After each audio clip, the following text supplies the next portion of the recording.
Oh, tanong, mahilig ka ba sa fried chicken? Siyempre, paborito ko yan. Talaga? Oo. Alright, ito para sa iyo to. Nanawagan ang Bureau of Animal Industry sa mga nag-aalaga ng manok na pabakunahan ang kanilang mga alaga laban sa Newcastle disease. Ayun kasi posibleng mas mabilis na raw kasi itong makahawa dahil sa mas mabagsik na uri ng virus nito na tumama sa bansa. Nasa gitna ng aksyon, si Shaila Francisco.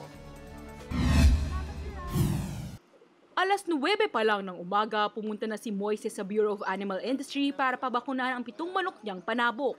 Hindi daw kasi sila papayagang umuwi sa Iloilo hanggang masigurong walang Newcastle disease sa mga ito.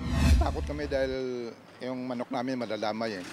Sa lamin ng manok namin, ako nga namatayan ako ng 2. Baka kako, yun ang sakit na galing dito sa Luzon.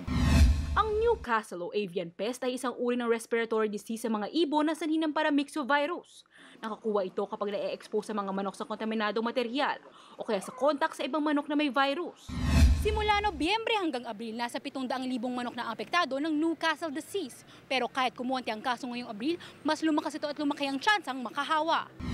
Ngayong buwan, halos 4 na lang ang nai-report na kaso mula sa Leyte, Davao del Sur at Central Luzon. Pero sa resultang lumabas sa sample na pinadala sa Australia, napabilang sa mas mataas ang uri ng Newcastle disease na nasa Pilipinas. Yan din po yung observations po ng mga private veterinarians na kaibigan natin, kasama natin sa industriya. Kasi nagbabakuna naman daw sila sa commercial farms and yet tinamaan yung kanilang mga manok sa Newcastle disease. Yung group 2, yan yung mga mababagsik na strain ng Newcastle disease. Ayon kay Domingo, pwedeng makahawang sakit sa mga tao lalo na yung mga nasa poultry industry. Pero hindi naman daw ito nakamamatay. Self-limiting na conjunctivitis. Parang itsura nito, parang sore eyes, parang gano'n.